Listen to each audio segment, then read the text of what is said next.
Jai Hind students, how are you all? Welcome to our free NDA and CDS batch जहाँ आपको online बैठे बैठे ही all the study material you people are getting. English में हम vocabulary, idioms, grammar सब कुछ cover कर रहे हैं. Please go through all our sessions. Now previously हमने vocabulary का एक सेशन अपलोड करा था. Today I am going to discuss a very important topic with you, that is prepositions. Yes, आज हम prepositions स्टार्ट कर रहे हैं. अब देखिए prepositions बहुत इंपॉर्टेंट टॉपिक है. preposition NDS, CDS या किसी भी कॉम्पिटिटिव एग्जाम के लिए बहुत इंपॉर्टेंट है बिकॉज prepositions के बहुत क्वेश्चंस आते हैं. बेसिकली prepositions आपको फिल इन द ब्लैंक्स में आ सकता है, एरर्स में आ सकता है, क्लोज टेस्ट में आ जाते हैं, इवन कंप्लीट द सेंटेंस. तो आप मान के चलिए जितने आपके ग्रामर के सेक्शंस हैं उन सब में क्लोज टेस्ट उन सब में preposition आ सकता है. So let us start with the class. Now students, let us first discuss what exactly are prepositions. Prepositions होते क्या हैं? अब देखिए, a word that tells position of a noun is called a preposition. कोई भी शब्द है जो noun की position बताता है वो preposition है. For example, if I say I am in the class, अब मेरी पोजीशन क्लास के बाहर भी हो सकती है, but no, I said I am in the class. तो इन यहाँ पर एक preposition है बिकॉज इन मेरी पोजीशन बता रहा है in reference to classroom, whether I am in the class और whether I am outside the classroom. Similarly if I say the pen is kept on the table, अब on क्या है? Pen की position बता रहा है कि पेन टेबल के ऊपर है. पेन टेबल के नीचे भी हो सकता है, पेन टेबल के बराबर में भी रखा हो सकता है, बट पेन कहाँ है?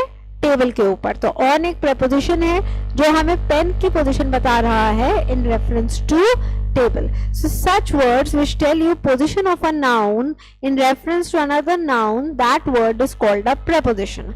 अब जो हम preposition सीखेंगे वो हम डिफरेंशिएट करके सीखेंगे क्योंकि एग्जाम्स में नॉर्मली इसी तरीके से आपको क्वेश्चंस दिए जाते हैं. जो आपको दो preposition में कंफ्यूजन हो गया, लेट्स से फिल अप्स में, या आपको उनकी पोजीशन आइडेंटिफाई करके करेक्ट आंसर फिल करना है, या एक ही लेट्स से आप कह सकते हैं पोजीशन के लिए जरूरी नहीं है कि एक ही preposition यूज होता है.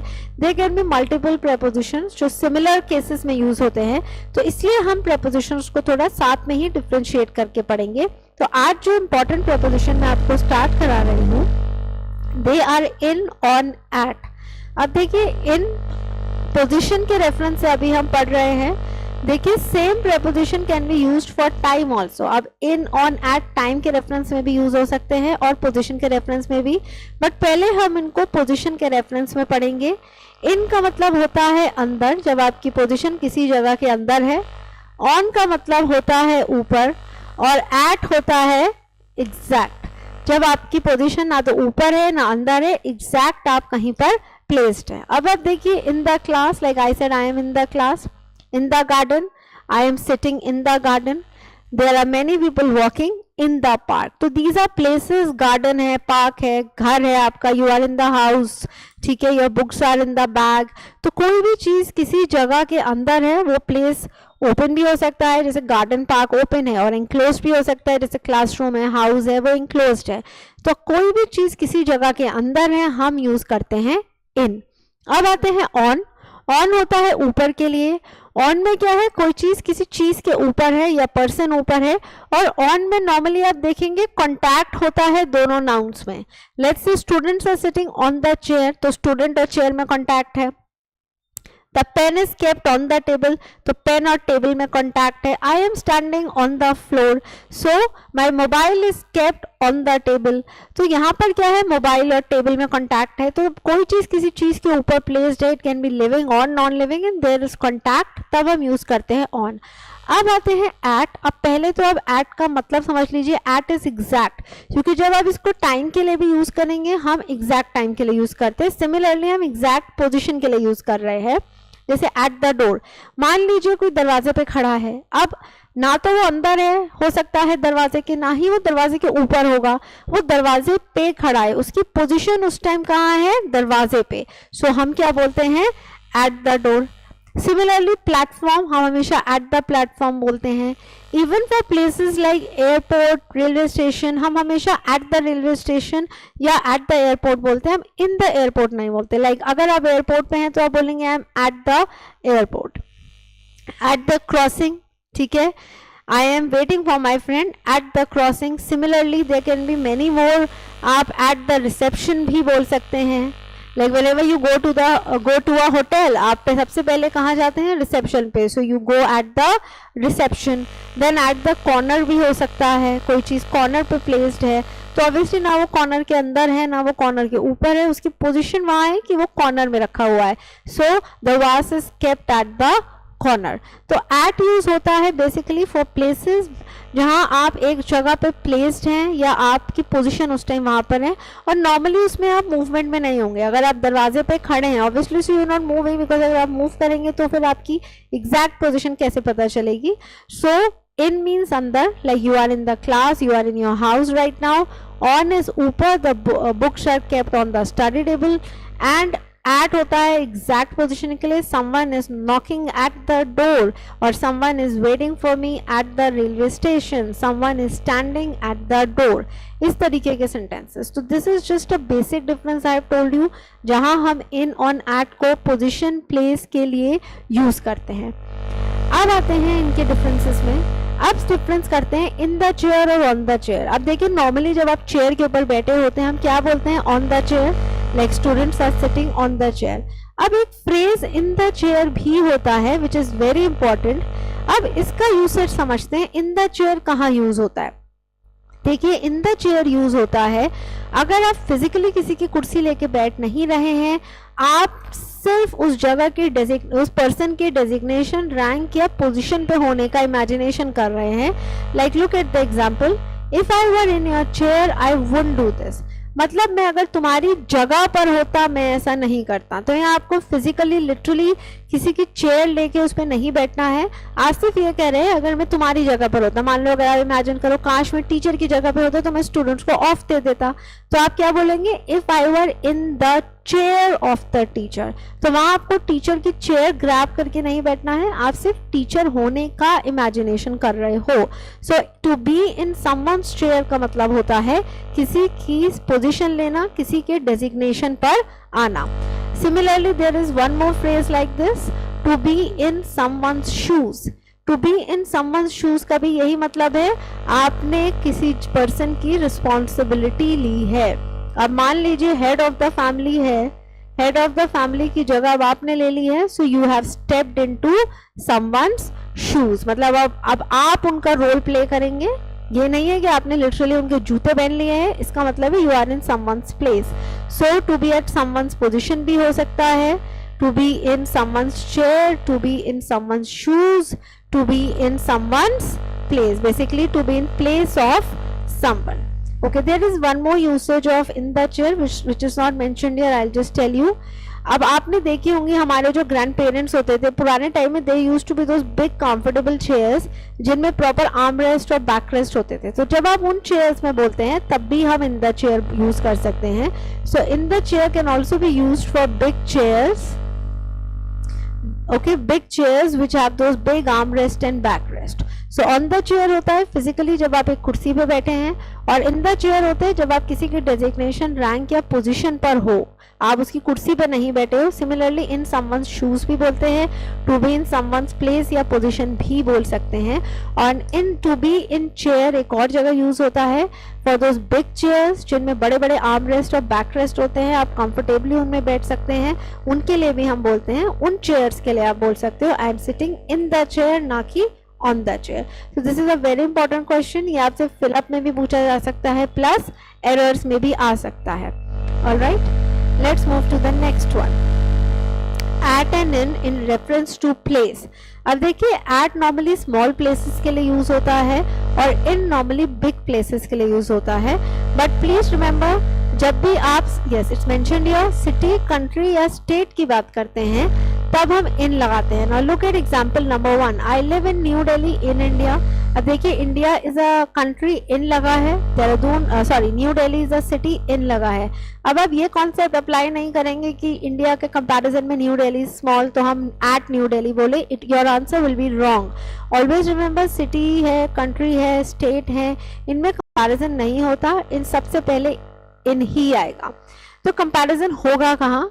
अगर कोई सिटी मेंशन है और उसका ही स्मॉल पार्ट या लोकेलिटी एरिया मेंशन कर दिया तब आप एट और इन लगाएंगे. Like look at question number 2, sentence number 2. I live at Karanpur in Dehradun. अब देखिए देहरादून सिटी है तो क्या लग गया, इन, और करणपुर उसी का एक स्मॉल एरिया है तो क्या लग गया, एट. तो सिटी टू एरिया अगर आप कंपेयर करेंगे तब आप एरिया के लिए एट लगाएंगे बिकॉज इट्स स्मॉल, और सिटी के लिए इन लगाएंगे. आई am in my office at my desk.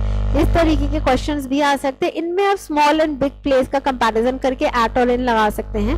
अब देखिए बिल्डिंग, ऑफिस तो बड़ा होगा, ऑफिस में डेस्क है मतलब आपको एक छोटा सा सेक्शन दे दिया to work. So office is big place, so in. Desk is a smaller area, so at. Next sentence, I am at my apartment in the building.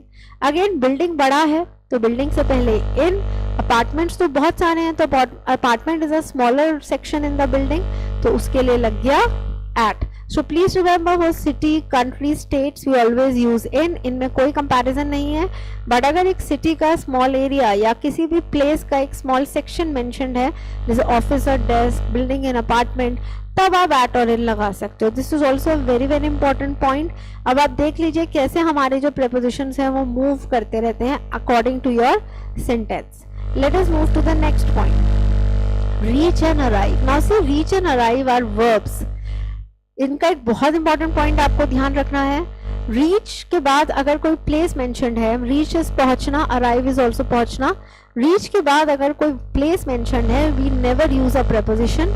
और अगर अराइव के बाद कोई प्लेस मेंशन्ड है तब आप इन और एट लगा सकते हो depending on that place. Now look at the examples. I reached at the airport. देखिए ये बिल्कुल गलत है. Airport is a place, so you will not use at. It's incorrect. Correct sentence is I reached the airport. Basically, we don't need any preposition. तो जब आप reach के बाद place लगा रहे हो, don't use at in to. कोई preposition मत लगाइए.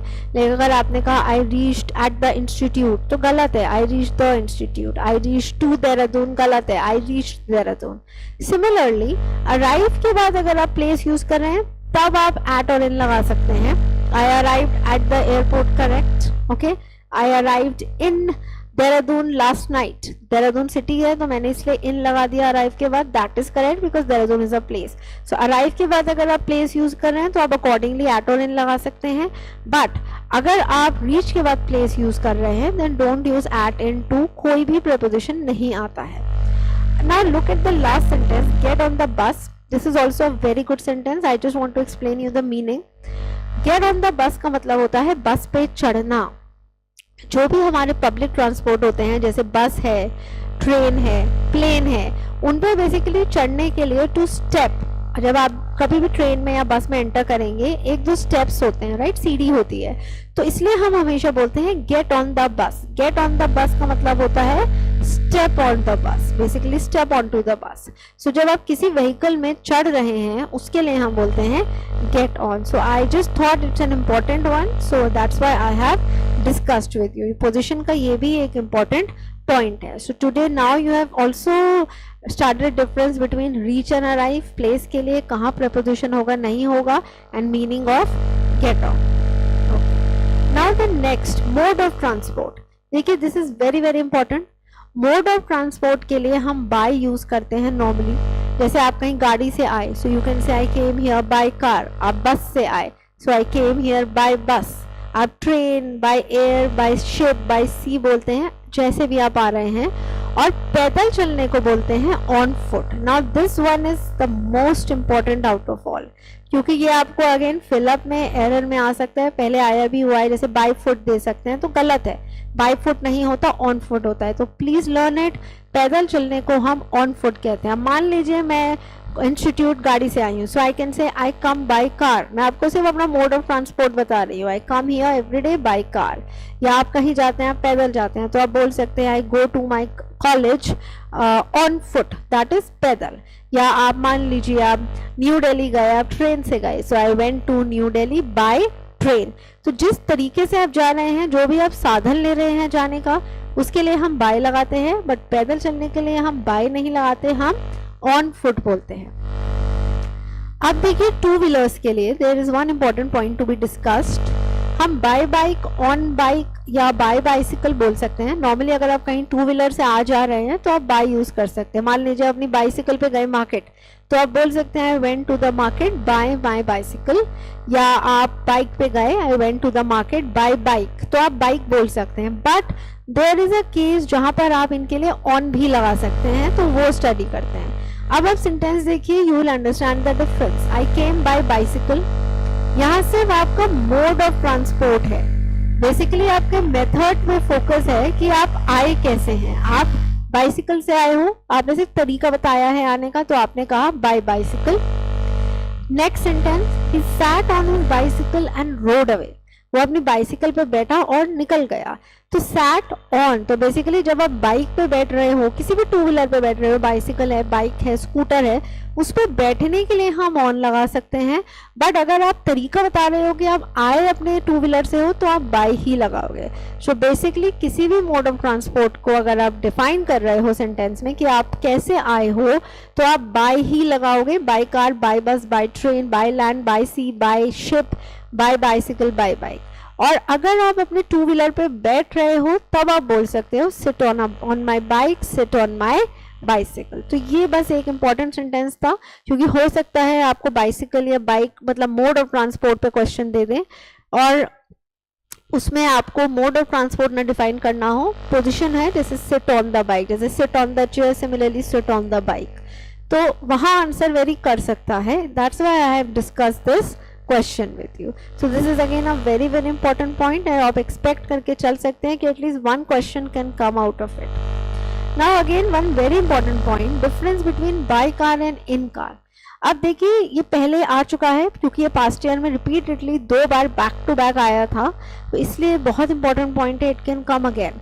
अभी मैंने आपको बताया आप कहीं गए, आप गाड़ी से गए, तो आप बोलेंगे I went by car, I went to school by car, I went to college by car। But कई जगह हम इन कार भी लगा सकते हैं।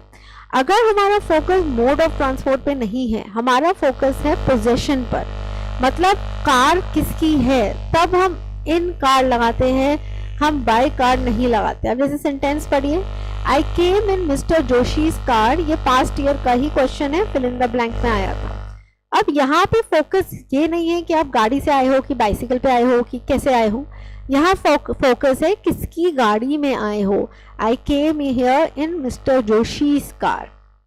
तो जब फोकस है कार पे, मोड ऑफ ट्रांसपोर्ट पे, आप बाय लगाएंगे, और जब फोकस है कि किसकी गाड़ी में आए हो, तब आप इन लगाएंगे। लेट्स से इफ आई से my car was punctured so I came in my neighbor's car, तो वहाँ मोड ऑफ ट्रांसपोर्ट पे फोकस नहीं है that how have you come, the question is in whose car have you come, तो आपने answer दिया I came in my neighbor's car। so जब focus होता है मोड ऑफ ट्रांसपोर्ट पे आप बाय लगाएंगे, बट जब फोकस होता है कि आप किसकी गाड़ी में आए हैं, तो इन लगता है। This is also a very very important point to be remembered. So students, today I have discussed some very important points with you in, on, at के। इन मतलब अंदर, ऑन मतलब ऊपर, at is exact, in the chair, on the chair का difference करा है, in car by car का करा है, on bicycle, in by bicycle हमने डिफरेंसेस करा है, और एट और in for big and small areas हमने डिस्कस करा है। So these are very important points, you can expect few questions out of these. In the next class will be discussing same prepositions in, on, eight, but अब हम इनको place के reference में study नहीं करेंगे, अब हम इनको टाइम के रेफरेंस में ये कैसे यूज होते हैं वो सीखेंगे। आपको कोई भी डाउट है आप प्लीज लिखिए मुझे कमेंट सेक्शन में, I will get back to you. Try to make as many sentences as you can, try to solve as many questions as you can, because it's really going to help you. Okay, so I'll see you in the next class. Thank you so much. Jai Hind, take care.